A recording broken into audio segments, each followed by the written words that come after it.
In life, we'll have free will from the context of being able to make our own decisions depending on different factors. Now, if you've been gone through being bullied, for example, you have a choice once either you've recovered from bullying or if you're a survivor or neither or. You have a choice to either be a better example or to choose to be like the abuser, the bully, or a protector against bullies. That's a choice you have to make. You can be in a place whereby there's been abuse, whatever type of abuse it is. As an individual, you can decide to go through healing, whichever way, whether it's a therapy, whether counseling, whichever it may be, to heal and find the root cause of what endured to how you reached where you reached and all the factors.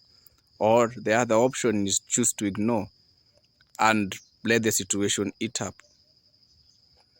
If you've been wronged, you have a choice to either determine if you are going to forgive or you're going to retaliate.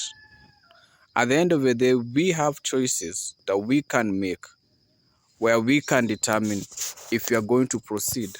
You can be in a country or a nation where it's very cold-hearted towards other people, or in a community where it is cold-hearted towards other people. You have a choice to be able to do the same again to other people or to be the different one. Nobody will choose you. Sometimes we look at how some people share the gospel and you sit and think, no, something is off. Why? Because some people will it's like they're shoving it up your throat, like you have to. It's free will. You can give someone all the facts and all the evidence to prove in regards to our Lord Jesus Christ, his existence, history, not only theological history, but also general history and even scientific evidence. And the other person has a choice to either believe you or to ignore you. And whichever way, they have that will to decide. If you impose and tell them if you don't do this, you'll burn, you'll go to hell, you're not helping the situation. You're actually just adding more reasons for them to push back. But if we give them the allowance to make their own decision, then they will decide if they really want to go down. And you see your path. And sometimes what people keep forgetting is people look at you as an individual or a community or congregation, whichever it may be. And then they ask themselves, if you claim that you trust in our Lord Jesus Christ and that you're a follower and you're a believer, why is your life very different from what you say? Why are you very cold-hearted? Why are you unforgiving? Why are you vengeful? Why are the things that come from your lips worth concerning? Why is your action questionable? You see, it's like a little child. If you're in a house whereby you're always insulting each other, as much as the child may not indulge into the whole abusive kind of setup, the child picks everything and then they will go and practice it on another child or another individual. So if the house is full of vulgar conversations or profane words, the child will just go to another person. Now, if you're telling the child, don't use such profane words, but you're using it, the kid is thinking it's like a game. Why? Because you're not doing what you're saying. So they'll go and do it, and they'll do it even worse, and they'll shame in front of other people. And that's when people start saying, that kid learned it from somewhere. And the first thing will be you. Maybe they learned from what they watch. And the problem is what they are watching, whether it's on whichever screen it is, you did not do your own due diligence and look at the type of content. Because right now, we have so much content for kids. But not all content are for kids. Yes, they show that they are aligned to kids. But if you sit and watch them 30 minutes in, you will see all types of ideologies thrown in there. So if you're not keen on it, they are picking. And before you know it, they are running with it. It's like if you watch movie, anything within the entertainment, whether what you watch or you listen to. Ideas are imposed. Opinions are imposed. They are sliding, you don't even notice they are there. And the next thing you know, someone who didn't believe in something starts believing in it in a blink of an eye. Someone can turn to be someone who starts a revolution, but in the beginning, it was never part of the ideologies. However, they looked at the facts, the evidence, they looked at everything. Maybe an incident happened in their own life. Maybe they lost someone due to a system, or they have gone through an ordeal, and they just pick up on something in a small group, and then people start saying, you have a voice, and they're like, no, this is not my cup of tea. And the more, before they know it, they now have a bigger voice, and before you know it, people come from everywhere and say, even if you try to run, we are going to give you this platform. And next thing you know, someone who didn't even know they would stand a stand. We have free will. We have a choice to make. And that's why anytime someone forces something on anyone, you'll always be resistant, because if it's good, I should make a decision. But if you're forcing it to me, no, you have an ulterior motive. And that's why when governments, sometimes they all agree with mainstream media on an ideology, you should always take 2 steps back. Because since when did media and government all agree on something, unless there's something questionable about it? And we always remember, whoever owns the media owns the whole conversation. And most times, whoever owns the same media owns the same politician. It's just one person moving the strings slowly and slowly. So it's always vital to be able to understand that whatever you're trying to impose on anyone, people watch you. If you are a leader and you say whatever you're saying is real and everything, people watch you. Some will rise up, others will just do it in defiance, in silence.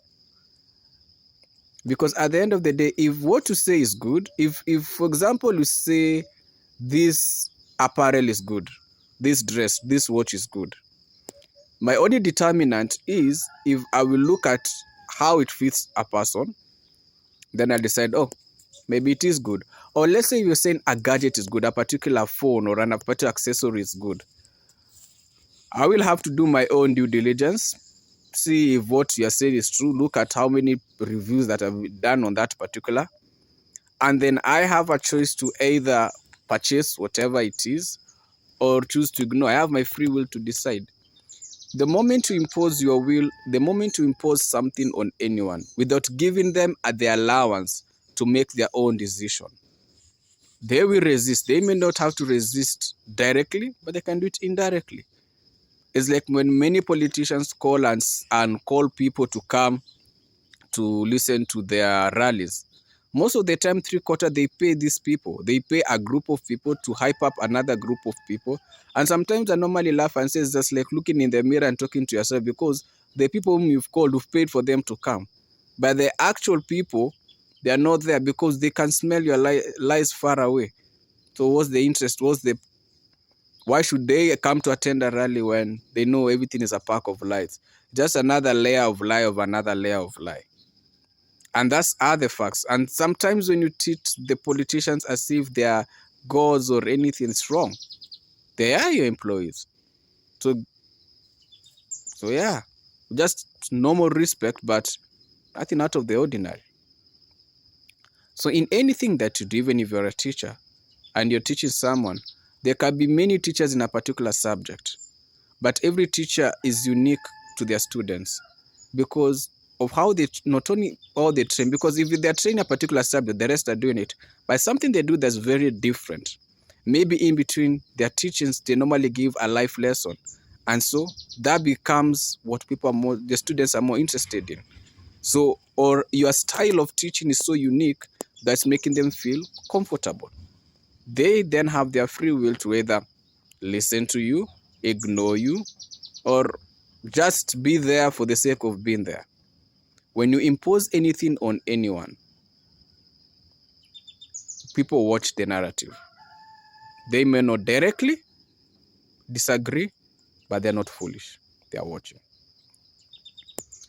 it's like we have so many actors, so many entertainers. And the thing is, each one reads from a script. A musician can have a ghost writer doing their songs. They could have their label, present someone to do their song, and then they just lip sync through the song. You can have all these different people coming to just build up. A musician is not a musician without the types of people who come and build up the musician, from the producer to, and it was a music video, for example, from producer to promoters to the radio stations to the social media apps. There's a chain and chain that builds up one individual. Whether you are an actor, there are many people who build up the actor. You have from the security guard who is protecting the vicinity where you are doing your shoot. You have the one who's serving food. You have the director. You have the producer. You have the cameraman. You have the one who's creating the plot, the area, who's putting everything that is seen there. You have the designer. You have all these over 100 people who build up so that this one individual can be able to produce a masterpiece. Now, does the actor willingly believe in what they are doing?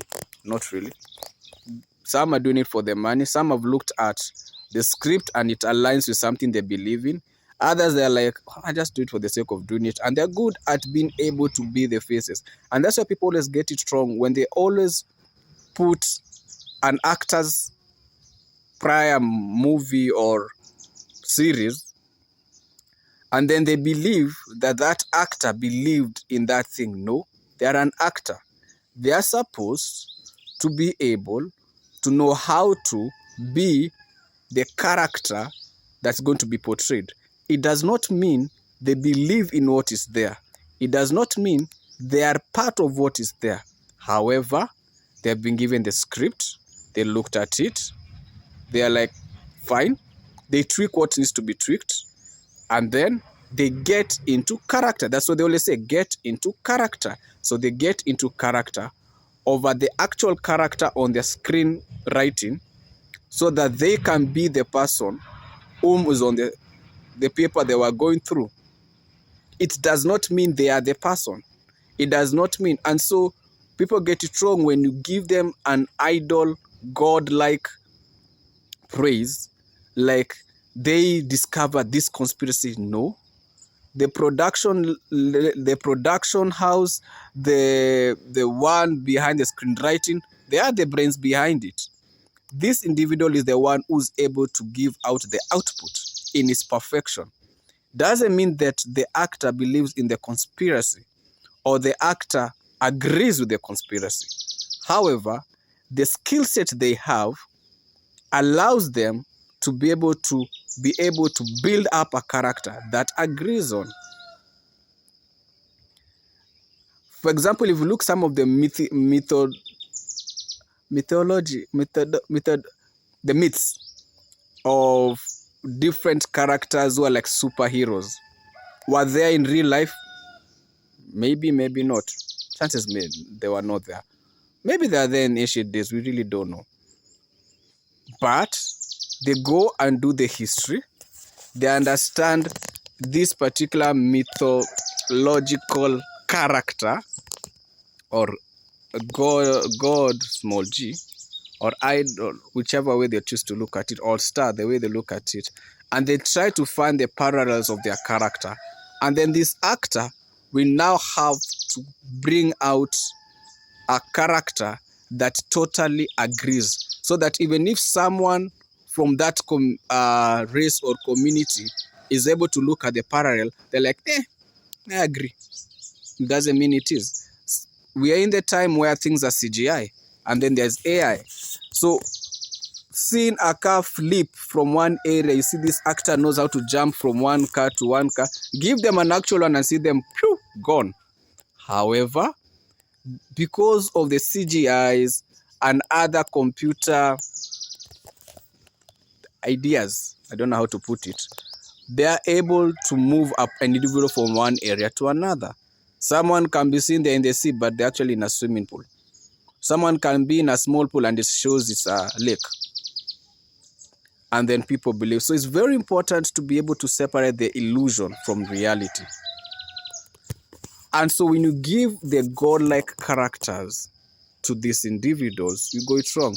And right now where we are, where many scandals are coming out and you're hearing this person indulge in ABCD, and people just like, but according to this movie or this, please, they were acting. They were not who they were. So now this is their true character. They actually eat. They actually go to the washroom. They actually have lives.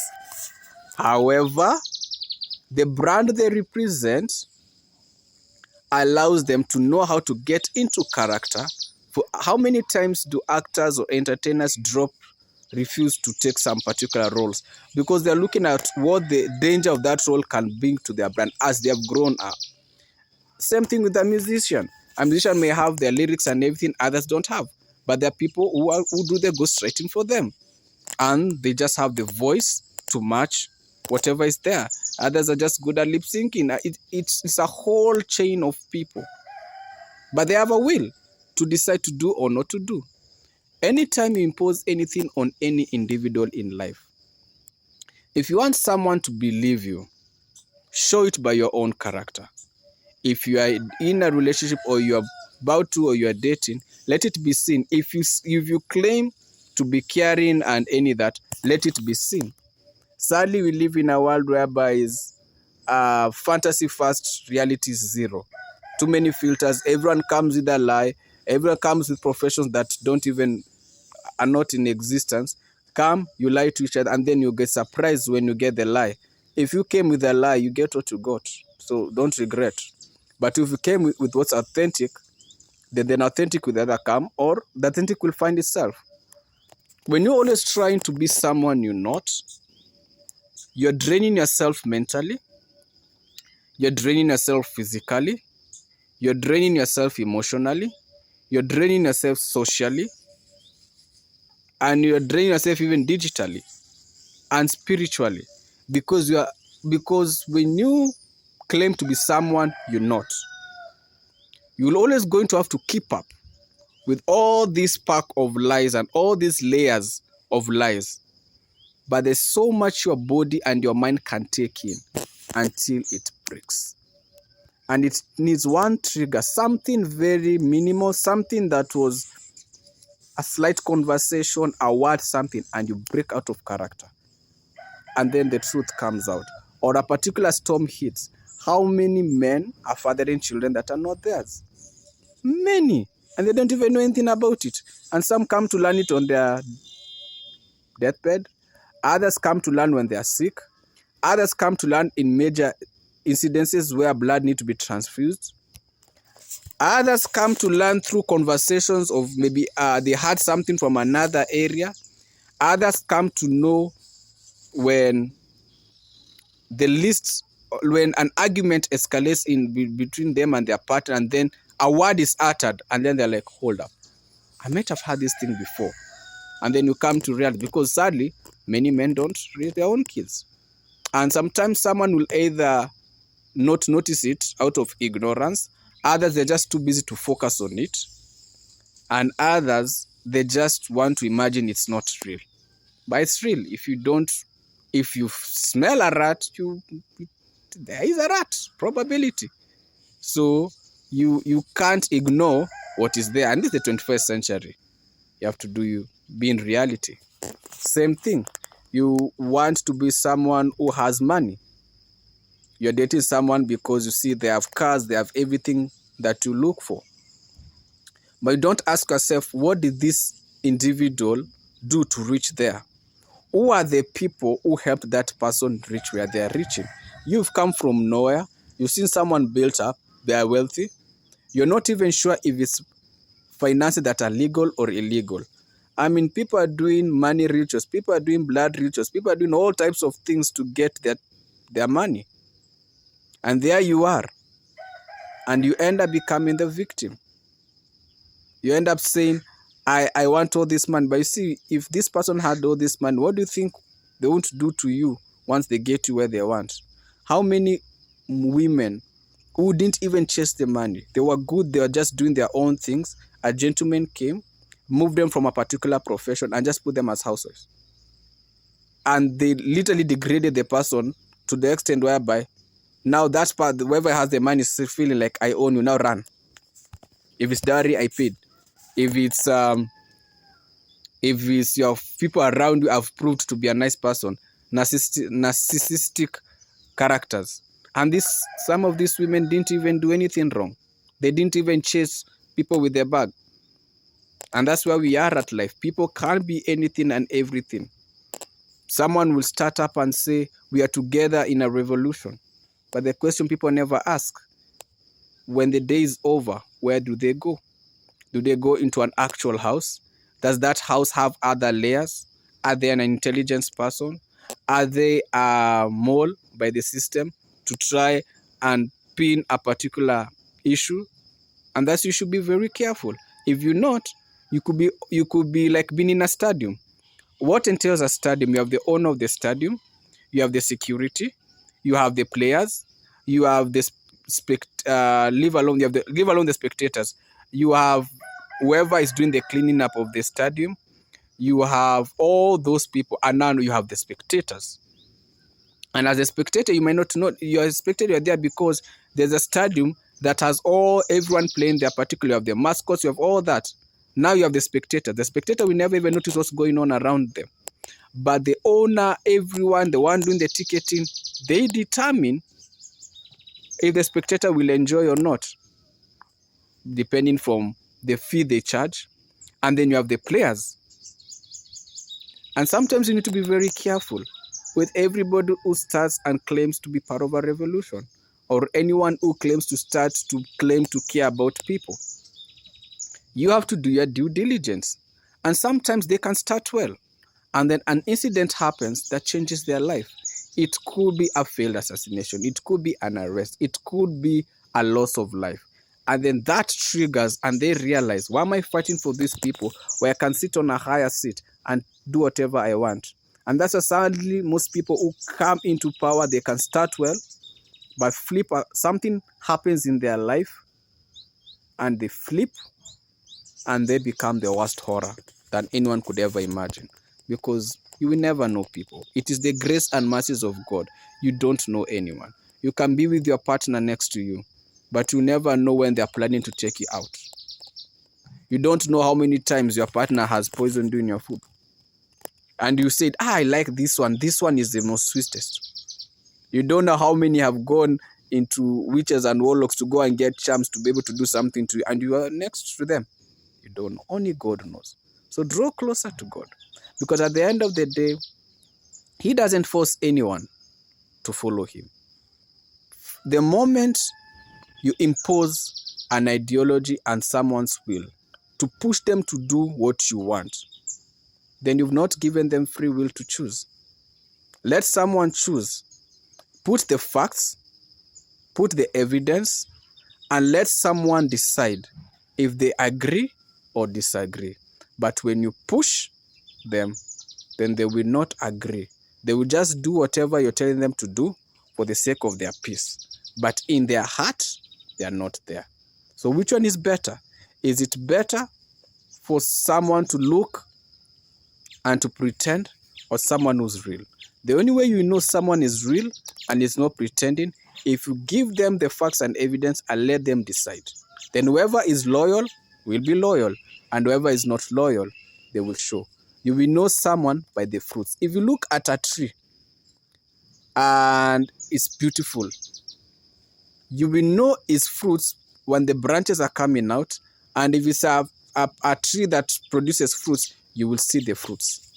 Because you can have 10 trees, all look alikes, but 3 produce, 4 don't. But they still remain to be a tree.